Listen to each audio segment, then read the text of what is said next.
Hello, ಎಲ್ಲರಿಗೂ ನಮಸ್ಕಾರ. ಎಲ್ಲ ಹೇಗಿದ್ದೀರಾ? ಎಲ್ಲ ಚೆನ್ನಾಗಿದ್ದೀನಿ ಭಾವಿಸ್ತೀನಿ. ನಾನು ಒಳ್ಳೆ ಗ್ರೇವಿ ಮಾಡಿದ್ದೀನಿ, ಕುಕ್ಕರಲ್ಲಿ ಮಾಡಿರೋದು. ಇದಕ್ಕೆ ಬೆಣ್ಣೆ ಬೇಡ, ತುಪ್ಪ ಬೇಡ, ಆಮೇಲೆ ಫ್ರೆಶ್ ಕ್ರೀಮ್ ಏನು ಬೇಡ. ಹಾಗೆ ಆಯಿಲಲ್ಲೇ ನಾನು ಹಾಫ್ ಆನ್ ಅವರ್ ನಾನು ಕುಕ್ಕರಲ್ಲೇ ಕ್ಯಾಪ್ಸಿಕಮ್ ಪನ್ನೀರ್ ಮಟರ್ ಮಾಡಿದ್ದೀನಿ. ನೋಡಿ, ತುಂಬ ಚೆನ್ನಾಗಿದೆ ಗ್ರೇವಿ. ಇದು ರೊಟ್ಟಿಗೆ, ದೋಸೆಗೆ, ಚಪಾತಿಗೆ, ಪೂರಿಗೆ ತುಂಬ ರುಚಿಯಾಗುತ್ತೆ. ಅಕ್ಕಿ ರೊಟ್ಟಿ ಕೂಡ ತಿನ್ಬೋದು. ಅರ್ಜೆಂಟ್ ಆಫೀಸ್ಗೆ ಹೋಗೋರಿಗೆ ಈ ಥರ ಒಂದು ಮಾಡ್ಕೊಳ್ಳಿ ಕುಕ್ಕರಲ್ಲಿ. ಬನ್ನಿ ಹೇಗೆ ಮಾಡ್ತಾರೆ ಅಂತ ಒಂದ್ಸಲ ನೀವು ಕ್ಲಿಪ್ಪಿಂಗ್ ನೋಡ್ಕೊಂಬನ್ನಿ. ಚೆನ್ನಾಗಿ ನೋಡ್ದಲ್ಲ, ಪನ್ನೀರ್ ಗ್ರೇವಿ ರೆಡಿ ಆಯಿತು. ಕ್ಯಾಪ್ಸಿಕಮ್ ಪನ್ನೀರ್ ಗ್ರೇವಿ ತುಂಬಾ ಚೆನ್ನಾಗಿ ಬಂದಿದೆ. ಇಷ್ಟೇ ಸಾಕು. ಗ್ರೇವಿ ಜಾಸ್ತಿ ಗಟ್ಟಿ ಆದರೆ ಚೆನ್ನಾಗಿರಲ್ಲ, ಅದು ಸ್ವಲ್ಪ ತಣ್ಣಗೆ ಗಟ್ಟಿಯಾಗುತ್ತೆ. ಇದು ಬೆಳಗ್ಗೆ ಹೊತ್ತು ಬ್ರೇಕ್ಫಾಸ್ಟ್ಗೆ ಅರ್ಜೆಂಟ್ ಕೆಲಸಕ್ಕೆ ಹೋಗೋರಿಗೆ ಈ ಥರ ಕುಕ್ಕರ್ ಮಾಡ್ಕೊಳ್ಳಿ ಅಂತ ತೋರಿಸ್ತಾ ಇದ್ದೀನಿ. ಈಗ ರೆಡಿಯಾಗಿದೆ, ಆಫ್ ಮಾಡ್ತೀನಿ. ಬನ್ನಿ ಫಸ್ಟು ನಾವು ಮಸಾಲೆನ ರೆಡಿ ಮಾಡ್ಕೊಳ್ಳೋಣ. ನಾನು ಸ್ಟವ್ ಆನ್ ಮಾಡ್ತೀನಿ. ಇದಕ್ಕೆ ನಾನು ಒಂದು 2 ಸ್ಪೂನಷ್ಟು ಆಯಿಲ್ ಹಾಕ್ಕೊತೀನಿ.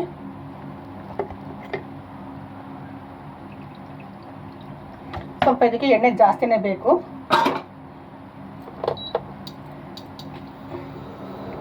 ನೋಡಿ, ಒಂದು ದೊಡ್ಡ ಈರುಳ್ಳಿ ತೊಗೊಂಡಿದ್ದೀನಿ.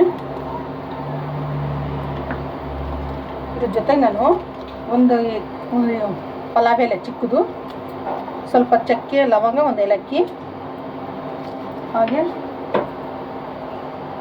ಬೆಳ್ಳುಳ್ಳಿ ತೊಗೊಂಡಿದ್ದೀನಿ. ಒಂದು ದೊಡ್ಡದೊಂದು ಬೆಳ್ಳುಳ್ಳಿ. ನೋಡಿ, ಇದು ಸ್ವಲ್ಪ ಇದಕ್ಕೆ ನಾನು ಇವಾಗ ಒಂದು 2 ಇಂಚಷ್ಟು ಹಸಿ ಶುಂಠಿ ತೊಗೊಂಡಿದ್ದೀನಿ. ಹಾಗೆ ಒಂದು 10 ಗೋಡಂಬಿ. ಇದಕ್ಕೆ ನಾವು ಬೆಣ್ಣೆ ಏನು ಹಾಕ್ತಲ್ವಲ್ಲ, ಅದಕ್ಕೋಸ್ಕರ ಗೋಡಂಬಿ ಹಾಕಿ ತುಂಬ ರುಚಿ ಇರುತ್ತೆ. ಸ್ವಲ್ಪ ಇದು ಸ್ವಲ್ಪ ಕಲರ್ ಚೇಂಜ್ ಆಗಿದ್ದಕ್ಕೆ ನಾನು 2 ದೊಡ್ಡ ಟೊಮೊಟೊ ತೊಗೊಂಡಿದ್ದೀನಿ. ಟೊಮೊಟೊ ಎಲ್ಲ ಸ್ವಲ್ಪ ಸಾಫ್ಟ್ ಆಗಲಿ.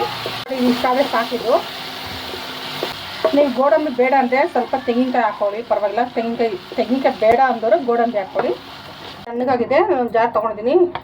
ಇದು ಸ್ವಲ್ಪ ದೊಡ್ಡ ಜಾರಲ್ಲಿ ಹಾಕೋಬೇಕು. ಚಿಕ್ಕ ಜಾರಲ್ಲಿ ಹಾಕೊಂಡಿದ್ದು ಮಸಾಲೆ ಜಾಸ್ತಿ ಇರಲ್ಲ, ಆಚೆ ಬಂದ್ಬಿಡುತ್ತೆ. ಅದಕ್ಕೋಸ್ಕರ ಇದಕ್ಕೆ ಒಂದು ಸ್ವಲ್ಪ ಕೊತ್ತಂಬರಿ ಹೇಗಿದ್ದನ್ನು ನುಣ್ಣಗೆ ಮಾಡಿ, ಆದಷ್ಟು ನುಣ್ಣು ರುಬ್ಬೋಬೇಕು. ನೋಡಿ, ಈ ಥರ ನಾನು ಕುಕ್ಕರ್ ಇಟ್ಕೊಂಡಿದ್ದೀನಿ. ನೋಡಿ, ಕುಕ್ಕರಲ್ಲಿ ಮಾಡ್ತಿದ್ದು ಅರ್ಧ ಗಂಟೆಗೆಲ್ಲ ಇದು ಗ್ರೇವಿ ರೆಡಿ ಆಗುತ್ತೆ. ಬೆಳಗ್ಗೆ ಹೊತ್ತು ಮಕ್ಕಳಿಗೆ ಬೇಕಲ್ವಾ, ಸ್ಕೂಲ್ ಟಿಫನ್ಗೆಲ್ಲ. ಅದಕ್ಕೆ ಕುಕ್ಕರಲ್ಲಿ ತೋರಿಸ್ತಾ ಇದ್ದೀನಿ. ಒಂದೇ ವಿಸಿಲ್, ಜಾಸ್ತಿ ಬೇಡ.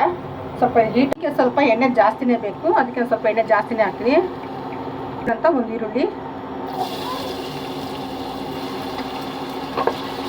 ಕೆಂಪಾಗಿದೆ. ಇವಾಗ ರುಬ್ಬಿರೋಂಥ ಮಸಾಲೆ ಹಾಕ್ತೀನಿ.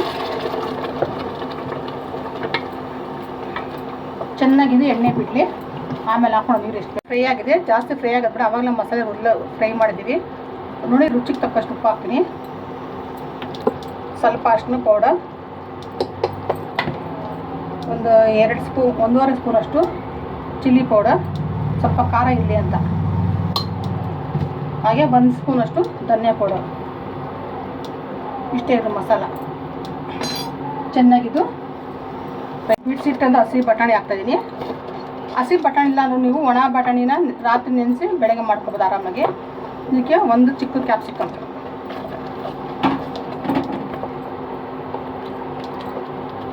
ಸ್ವಲ್ಪ ಇದು ಹಸಿದೆಲ್ಲ ಹೋಗಿದೆ ಸ್ಮೆಲ್ಲೆಲ್ಲ. ಇದಕ್ಕೆ ನಾನು ಇವಾಗ ನೀರು ಹಾಕ್ಕೊಳ್ತೀವಿ. ಗ್ರೇವಿ ನೀವು ನೋಡ್ಕೊಂಡು ಹಾಕ್ಕೊಳ್ಳಿ, ಸ್ವಲ್ಪ ಗಟ್ಟಿನೇ ಇರಲಿ ಗ್ರೇವಿ. ಇದು ಒಂದು ವಿಸಿಲ್ ಆಗಿದೆ, ಸ್ಟವ್ ಆಫ್ ಮಾಡ್ತೀನಿ.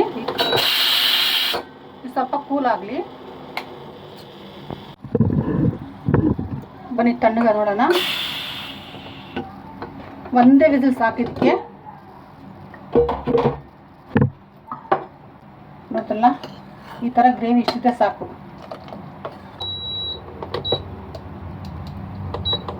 ನಾನು ಒಂದು 200 ಗ್ರಾಮ್ ಅಷ್ಟು ಚಿಕ್ಕದಾಗಿ ಕಟ್ ಮಾಡಿರೋಂಥ ಪನ್ನೀರ್ ಹಾಕ್ಕೊತೀನಿ. ಇದು ಒಂದು 10 ನಿಮಿಷ ಕುದ್ರೆ ಸಾಕು. ಜಾಸ್ತಿ ಪನ್ನೀರ್ ಬೇಯಿಸ್ಬಾರ್ದು, ಅದರ ಲಪ್ಪ ಥರ ಆಗ್ಬಿಡುತ್ತೆ. ನೋಡ್ದಲ್ಲ, ಪನ್ನೀರ್ ಗ್ರೇವಿ ರೆಡಿ ಆಯಿತು. ಕ್ಯಾಪ್ಸಿಕಮ್ ಪನ್ನೀರ್ ಗ್ರೇವಿ ತುಂಬಾ ಚೆನ್ನಾಗಿ ಬಂದಿದೆ. ಇಷ್ಟೇ ಸಾಕು. ಗ್ರೇವಿ ಜಾಸ್ತಿ ಗಟ್ಟಿ ಆದರೆ ಚೆನ್ನಾಗಿರಲ್ಲ, ಅದು ಸ್ವಲ್ಪ ತಣ್ಣಗೆ ಗಟ್ಟಿಯಾಗುತ್ತೆ. ಇದು ಬೆಳಗ್ಗೆ ಹೊತ್ತು ಬ್ರೇಕ್ಫಾಸ್ಟ್ಗೆ ಅರ್ಜೆಂಟ್ ಕೆಲಸಕ್ಕೆ ಹೋಗೋರಿಗೆ ಈ ಥರ ಕುಕ್ಕರ್ ಮಾಡ್ಕೊಳ್ಳಿ ಅಂತ ತೋರಿಸ್ತಾ ಇದ್ದೀನಿ. ಈಗ ರೆಡಿಯಾಗಿದೆ, ಆಫ್ ಮಾಡ್ತೀನಿ. ಬಿಸಿ ಬಿಸಿಯಾದಂಥ ಕ್ಯಾಪ್ಸಿಕಮ್ ಪನ್ನೀರ್ ಗ್ರೇವಿ ರೆಡಿ. ನೋಡಿ, ತುಂಬಾ ಚೆನ್ನಾಗಿತ್ತು. ಒಂದ್ಸಲ ಈ ಥರ ಟ್ರೈ ಮಾಡಿ. ನೀವು ಅರ್ಜೆಂಟ್ ನೋಡಿ.